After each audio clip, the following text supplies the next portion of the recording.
1976 e começava a orientação dos estudos que me foi confiada aqui na província dominicana de Santo Tomás de Aquino.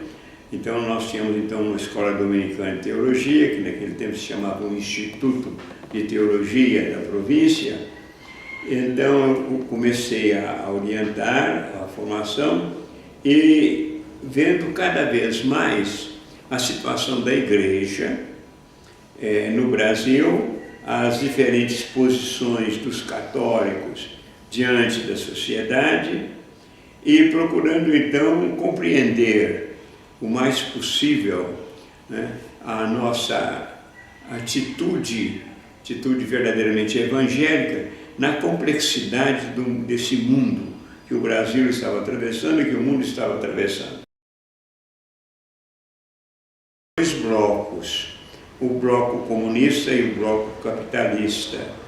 E então havia no mundo uma grande orientação política no sentido de cada bloco querer conquistar mais espaço.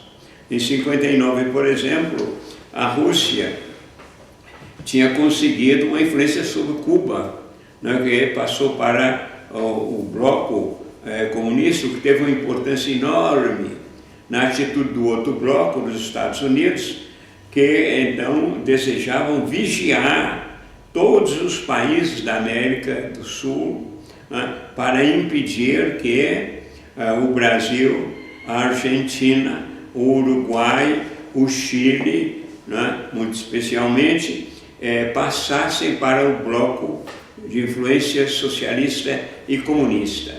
Então havia uma tendência muito grande de ajudar todas as forças consideradas anticomunistas, quer dizer, do liberalismo econômico, em toda a parte, especialmente na América Latina, favorecer todos os grupos, todos os partidos, todos os governos que fossem nessa linha de assegurar o que se chamava a segurança nacional.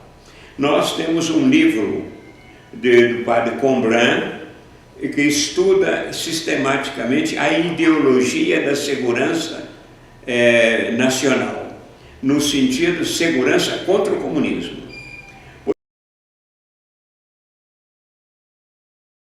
Então o Juscelino fez muita coisa, mas o mais importante é saber que nessa perspectiva ele abriu o mais possível as nossas portas às sociedades transnacionais.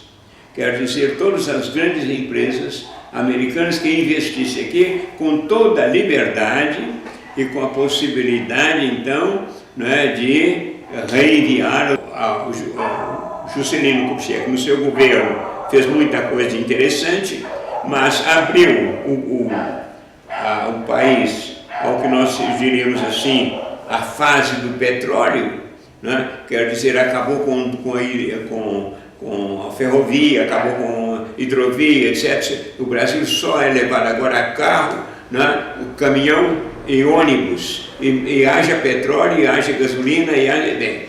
Então, nesse caso, ele fez muita coisa, fez Brasília, que Juscelino fez muita coisa, Brasília, que é a obra principal dele, né? Mas é bastante ambíguo do ponto de vista social. Né? Quer dizer, mais o que ele fez foi abrir as portas às grandes empresas, dando, portanto, liberdade e fazendo com que os trabalhadores estivessem quietos.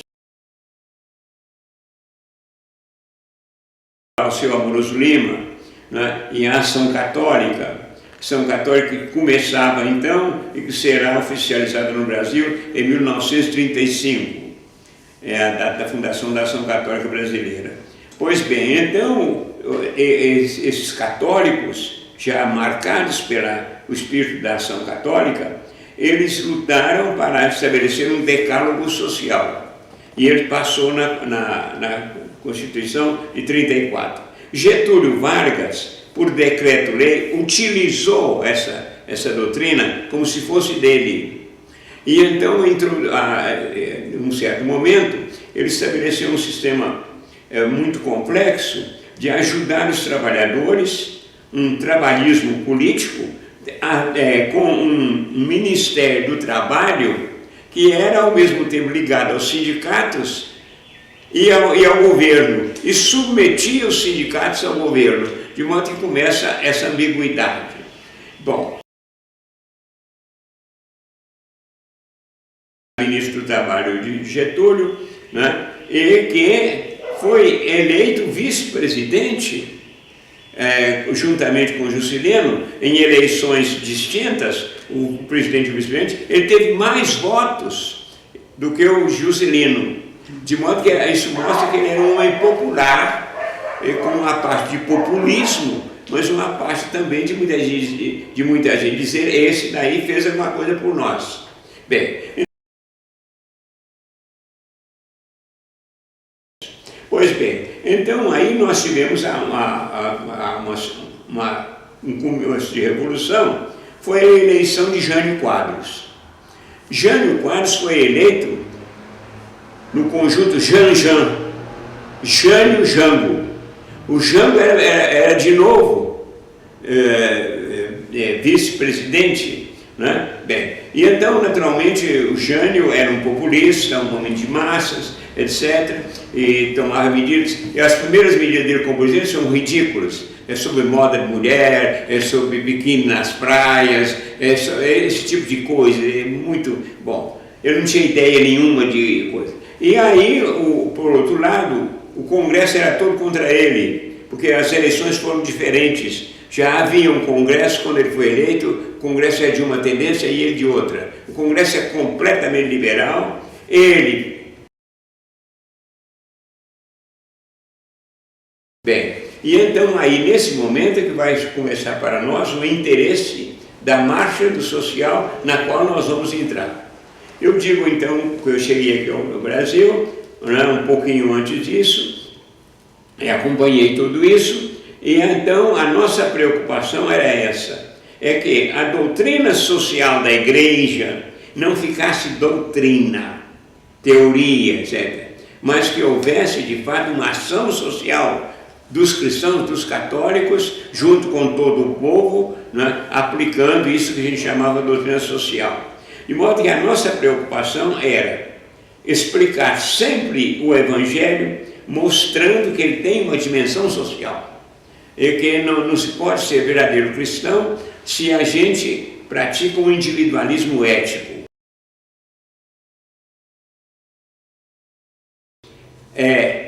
É um dever sagrado superar o individualismo ético.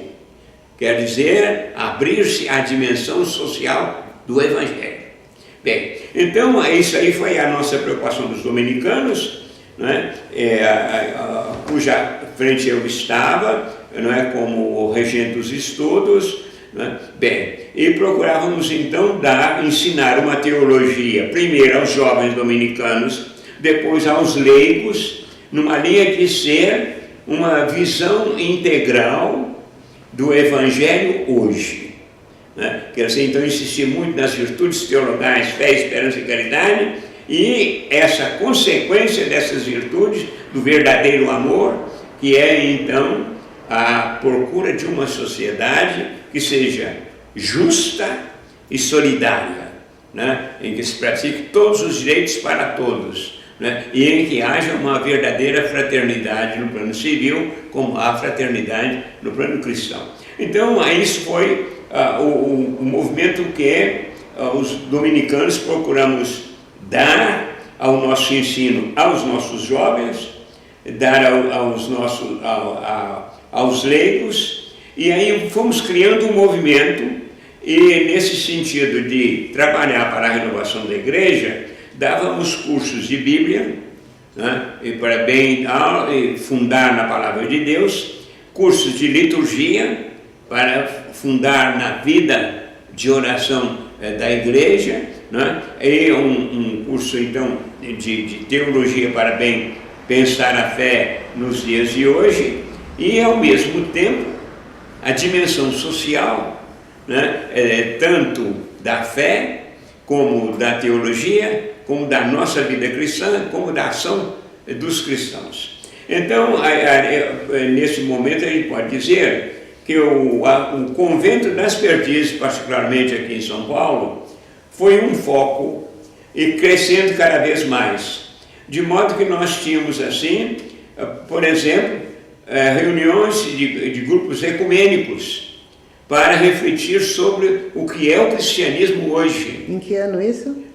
Isso é bem forte mesmo, em 1958, em torno de 58 para adiante, né? Bem, quer dizer que eu cheguei em 56, 57, 58, nós estávamos bem. E em contato, por exemplo, com a faculdade presbiteriana de Campinas, né? De modo que nós tivemos aí o reverendo Charles, né? Que vinha aqui muito, né? E nós fazíamos reuniões entre as várias confissões protestantes, cristãs, com a intenção de dizer como entender bem o Evangelho hoje.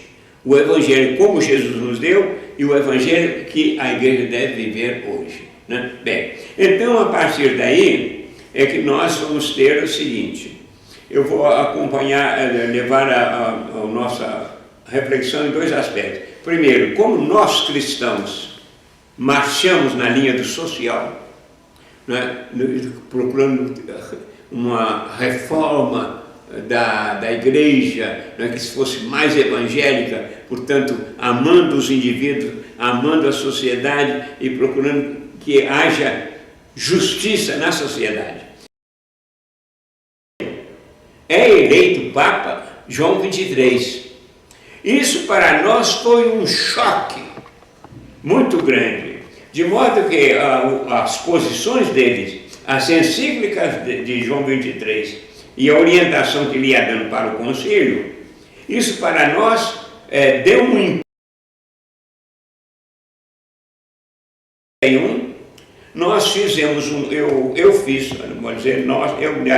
fiz um curso na Igreja das Perdizes com a frequência de 1000 pessoas por noite, né? E então era um curso em que nós tratávamos, primeiro, expor a posição da igreja como João XXIII, São João XXIII hoje, hein? São João XXIII encarava e expunha, e comparar com a situação do mundo e do Brasil.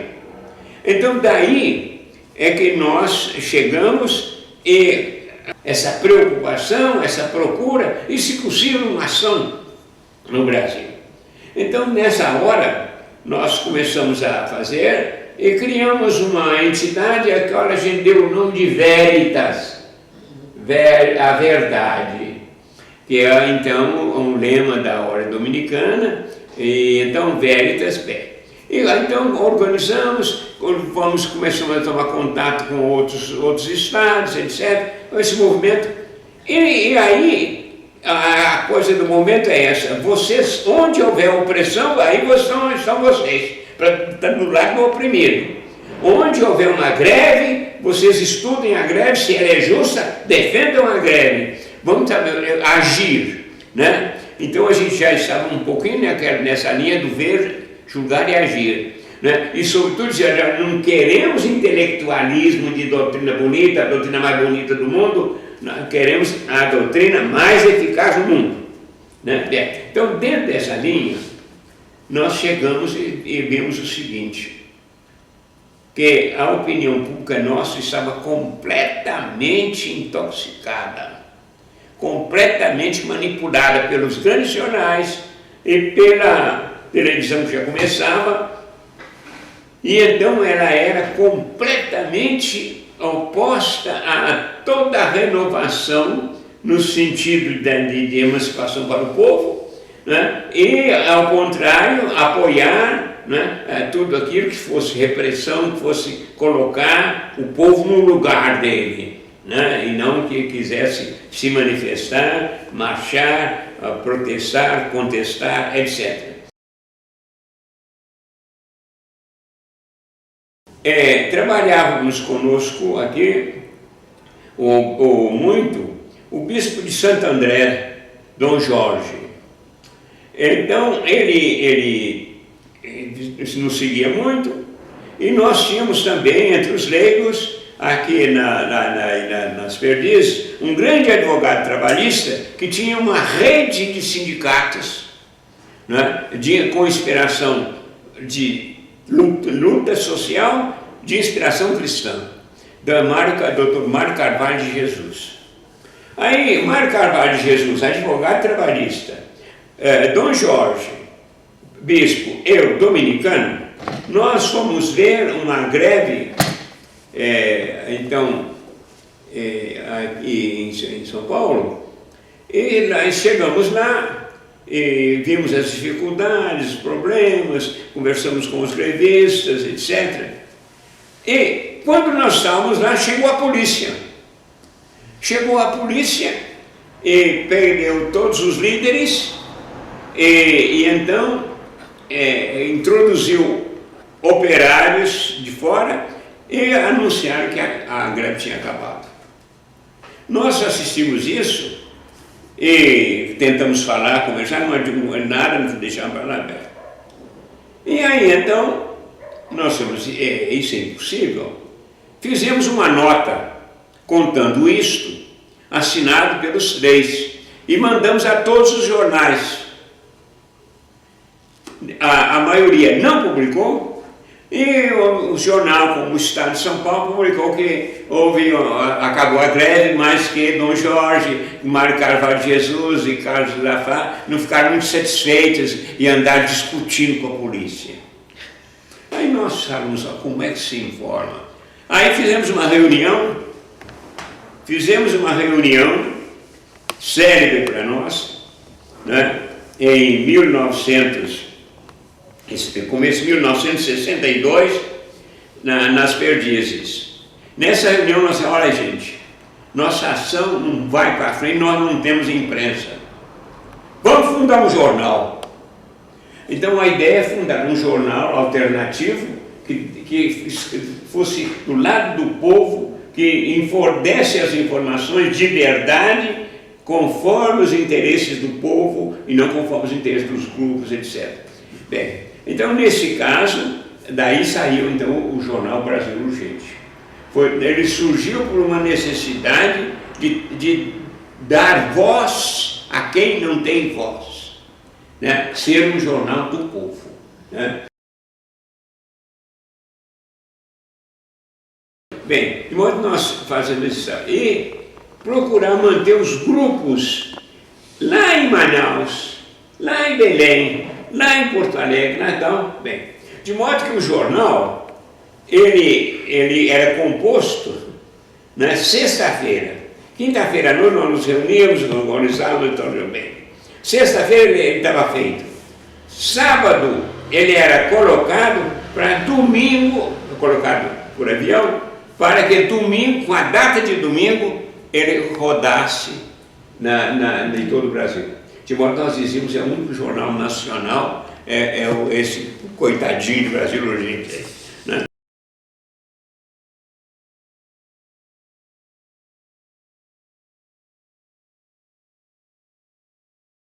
Nesse momento, o que nós queríamos? Ora, nós podemos resumir a coisa seguinte: nós queríamos umas 12 reformas de base. Reformas de base, quer dizer, desde a reforma política, que houvesse uma eleição que permitisse ao povo se exprimir livremente, etc., né? Então, uma reforma da saúde, né? A primeira coisa que o jornal disse assim: remédios matam o Brasil. É a primeira página do nosso jornal, assim, no começo. Questão da saúde, né? Bem, a educação, né? A economia, né? E a imprensa livre, no sentido de que o povo possa constituir o seu capital popular, ter um jornal, etc. Então, essas reformas de base constituíam como que o decálogo do nosso movimento, né? Então, essa reforma, primeiro, não deveria ser feita por revolução, sobretudo por intervenção dos militares, mas devia ser uma reforma feita pelo povo de maneira democrática. Quer dizer, sempre através de manifestações livres, de eleições livres, de modo que nada de ditadura. E o nosso lema era: a pior das democracias é melhor do que a melhor das ditaduras. Já sabemos que assim, a ditadura faz o mal e a gente nem vê, só muito depois, como é agora, a verdade está começando a aparecer, mas com a ditadura nada aparece.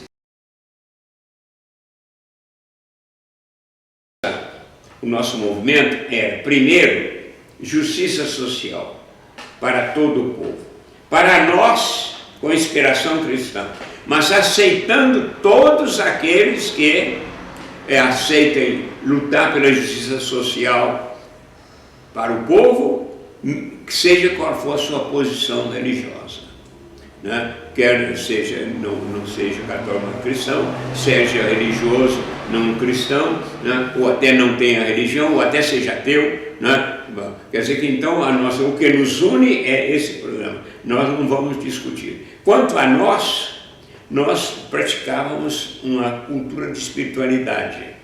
Os católicos, assim, a liderança de base, nós fazíamos um retiro espiritual todo mês, né, para ver se nós estávamos seguindo o Evangelho quando ele estava lutando socialmente, se não estávamos nos deixando levar pelo ódio contra os patrões, pelo ódio contra alguma coisa. Quer dizer, então, para nós fazemos assim, temos que ter o Evangelho na sua exigência, né, e nos levando ao social e, portanto, nos examinarmos para ver se nós estamos evangélicos e, ao mesmo tempo, militantes sociais.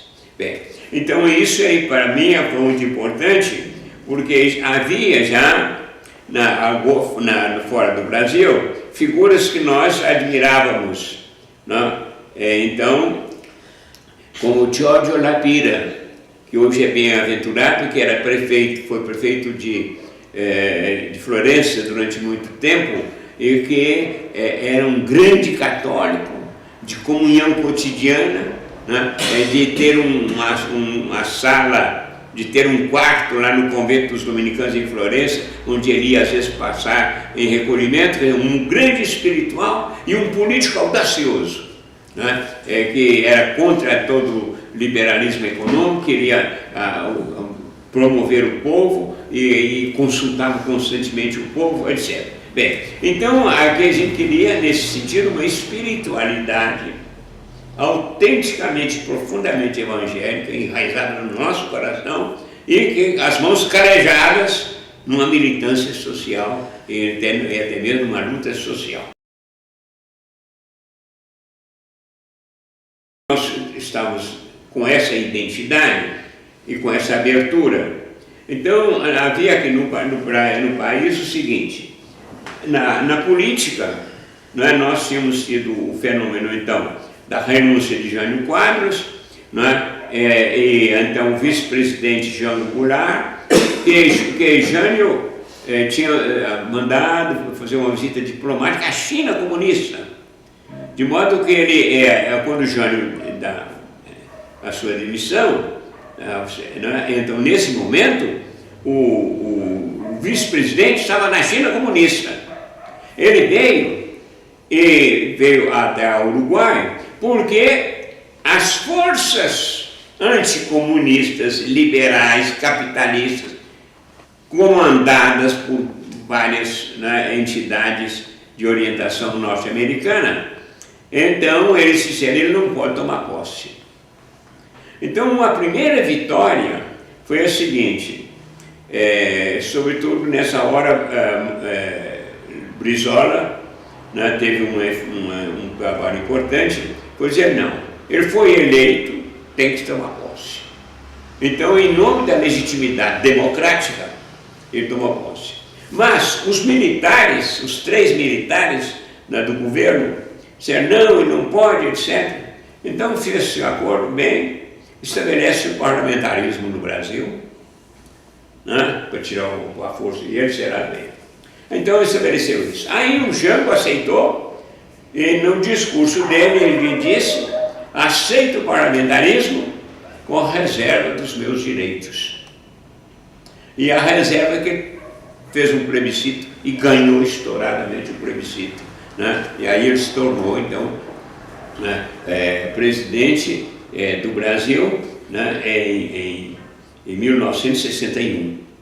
Bom, então nessa hora é o seguinte: ele tinha uns ideais assim populistas, trabalhistas, né, pelo social, mas por outro lado ele não tinha uma cabeça bem, né, elaborada, né, sobre a situação do Brasil, sobre uma política social, né, de modo que muitas vezes ele fazia gestos populistas de assinar um decreto na rua, aplaudido pelo povo, etc., né, ou apoiar, por exemplo, a revolta dos sargentos, né? Ora, seja como for, seja qual for a legitimidade dos sargentos, no exército não se vai aceitar, não é uma sublevação de sargento. Então, de modo que é um homem que a gente admira pelo lado idealista, pela admiração que o povo tinha por ele, né? Mas que não era o homem que estava à altura de conduzir o Brasil na confusão daquele momento. Cristãos que estão na política, sobretudo no Partido Democrata Cristão. Eu penso, por exemplo, o mais importante hoje que nós conhecemos é o Plínio Arruda Sampaio. Então, dentro desse movimento, o Partido Democrata Cristão era como os outros, tá? Mas havia uma ponta, que era uma ponta avançada, social, que queria então as reformas de base. Então, no parlamento brasileiro, entre aí 200 e tantos deputados, havia uns 80 que eram chamados nacionalistas, não porque do nacionalismo estreito, mas porque não queria o Brasil enfeudado nas forças internacionais, seja comunistas, seja capitalistas. Seria então a autonomia do Brasil. Bem, então esses eram deputados que estavam em relação conosco, mas nós não estávamos ligados a nenhum deles, né? De maneira que havia de fato um contato do nosso movimento com a política, na medida em que, né, havia políticos que reconheciam que esse era o bom caminho. Bom, por outro lado, havia personalidades que queriam educar o Brasil, né, nesse sentido de uma abertura à compreensão, né, do povo, da história do povo, da opressão do passado, da libertação em marcha. Eu penso, por exemplo, em Darcy Ribeiro, né, que estava na Casa Civil com o presidente e que ia muito nesse sentido. Tanto que a Darcy Ribeiro queria que a Universidade de Brasília se organizasse de uma maneira autêntica, correspondendo às necessidades nacionais, e que houvesse nela uma faculdade de teologia confiada aos padres dominicanos, que fosse, embora ele fosse se confessasse ateu, ele dizia: essa teologia é necessária para compreender o país que sempre foi. Esses movimentos, ele poderia dizer, de um lado, políticos que tinham uma certa sensibilidade para o social, para reformas, políticos absolutamente conservadores, corruptos, utilizando a máquina para eles, para os interesses deles, etc. E havia, então, aí uma imprensa, né, que era uma imprensa liberal, né, defendendo, sob o nome de democracia, né, o liberalismo, e sem nenhum apoio na mídia, né, muitos movimentos sociais, desde o comunismo, né, até movimentos, por exemplo, como a Ação Popular. A Ação Popular, ela visava exatamente um trabalho social havia muitos cristãos dentro, mas não era cristão. E havia então a JUC, a Juventude Universitária Católica, mas que era de inspiração católica, queria a luta social, mas como eles estavam dependendo da hierarquia, a Conferência Nacional dos Bispos do Brasil fez uma declaração dizendo que a JUC não podia fazer política. Aí eles disseram, interessante, nós somos leigos, né? Estamos aqui na nação católica para poder representar a igreja no mundo. E nós não podemos fazer política, nós estamos clericalizados. Né? Bom, daí então é que muitos da JUC passaram para a AP, para a Ação Popular, né? Outros continuaram, etc. De modo que nós havíamos em torno de nós uma grande diversidade de forças sociais, com um ideal, com um sonho, mas sem ter, né, assim, sem ter uma política social bem pensada, operacional, praticável, etc. Né? Então daí, veja, a nossa tendência é a seguinte, gente, vamos aumentar o mais possível o movimento de abraçar o social, né, como qualidade da cidadania e qualidade da vida cristã. Né? Então, quer dizer, pregar o mais possível a justiça social em toda parte, levá-la em toda parte, espalhá-la em toda parte. Segundo lugar, procurar cada vez mais as pessoas competentes, né, em economia, né, as pessoas competentes em sociologia, de modo que muitos dos jovens intelectuais da época, que depois se tornaram célebres aí no Brasil, como professor Antônio Cândido, etc., né? Muitos deles foram então, na sua juventude, estudiosos de abrir caminhos para o Brasil.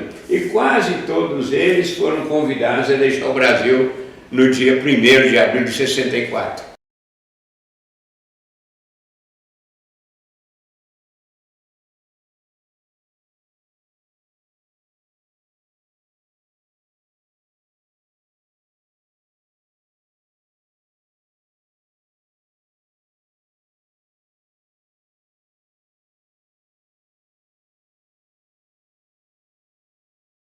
Vou dar uns exemplos aqui agora.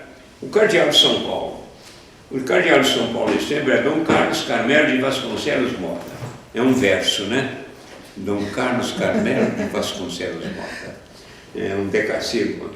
Bem, então Dom Carlos, ele era um homem muito reto, queria bem, fez muita coisa, foi ele que fundou a PUC, né?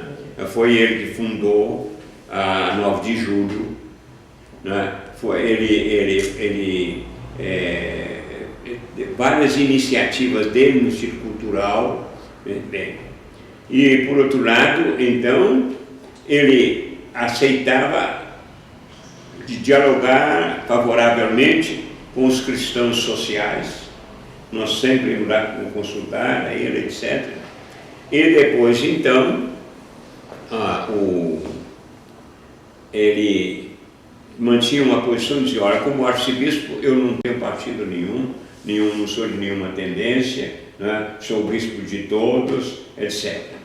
Agora, eu vou contar um episódio que me impressionou muito. O cardeal, depois que via que havia dificuldades, ele disse, olha, toda semana você venha conversar comigo para que eu esteja a par do movimento.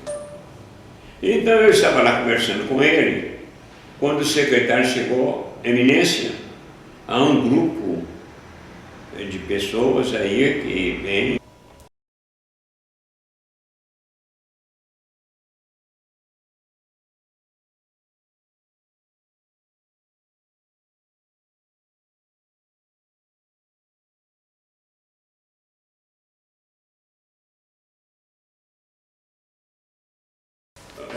Eu disse que fazia conferência em todas as cidades aqui, Minas Gerais, foi também Pernambuco, foi ao sul, foi ao norte. Bem, mas uma coisa, eu fui a Franca. E Franca, nesse momento, eu não sei como está atualmente, havia uma divisão muito grande. Primeiro, grandes proprietários, coisa e tal coisa, que eram anticomunistas e antissociais, etc. E os sindicatos muito firmes que precisamos lutar, etc. E os sindicatos me convidaram para eu ir a Franca. Bem, então aceitei. Daí a pouco, quando eu ia para lá, na véspera, o prior me disse, olha, recebemos aqui um telefonema que o bispo de Franca não quer que você vá lá. Eu disse para o prior, Franca não tem bispo, porque deve ter bispo. Que história é essa, o bispo de Franca? Sem invenção, Quando eu cheguei, então passando em Ribeirão Preto, encontrei com um amigo, que era o padre Celso, na nossa linha e tudo, e eu contei para ele, ele disse, de fato, os 4 párocos de Franca vieram aqui, falaram com o arcebispo de Ribeirão Preto, e ele então, o arcebispo, disse, não, uma coisa, vocês estão certos, eles estão pregando comunismo e tal, depois, tem. Então, podemos telefonar. Então eles telefonaram para lá, mas um deles, um padre, fez bom. E daí eu tive. Aí ele me disse, olha, de fato, os párocos lá não estão dados contra você. E o bispo também. Mas é meio-dia, vai lá visitar o bispo. Ele vai convidar você para almoçar, que é a hora do almoço dele. Você agradece muito e aceita. E você, na sobremesa, você vira um homem. Bem, você vê como é que é a coisa. Então aí eu chego e vou, fosse muito bem aceito, então vamos almoçar. Você, excelência me convidando, que é uma honra muito grande e tal. Bem, e depois eu falei, olha, você sabia, aconteceu isso. Ele disse, os padres. Eu disse, não. E aí eu estou fazendo a doutrina da igreja. Ele disse, o senhor tem a doutrina? Tenho. Peguei aqui as conferências escritas. Na verdade, eu não li aquelas conferências, eu não fui de ler o texto escrito. Mas era a doutrina também. Eu olhou, então. De modo que isso eu queria que Vossa Excelência me permitisse dizer que, de fato, a gente não deve facilitar com o comunismo e tal, que é sua posição, né? Mas que eu vou pregar a doutrina da igreja. É bom. Aí ele disse, tá certo. Eu digo, o senhor autoriza que eu dê a bênção ao povo antes, a bênção de Vossa Eminência, de Vossa Excelência? Não, abençoe. Pois não. Aí quando eu cheguei lá, os meus companheiros disseram, olha, a coisa está assim, você vai falar num teatro aí, mas os patrões dizem que o senhor não fala. E nós dizemos que o senhor fala. Como é que você vai ser? Eu digo, deixa como é que não, porque nós estamos até armados, eu digo, nada disso. Olha, então vamos fazer o seguinte, eu chego, nós vamos lá, quando for, vai ser às 8 horas aberto. Tira tudo que é cadeira e tudo tal, deixa o palco vazio. E quando for 8 horas, tem o palco fechado, 8 horas você abra um pano assim tal, com bastante tal, e eu entro.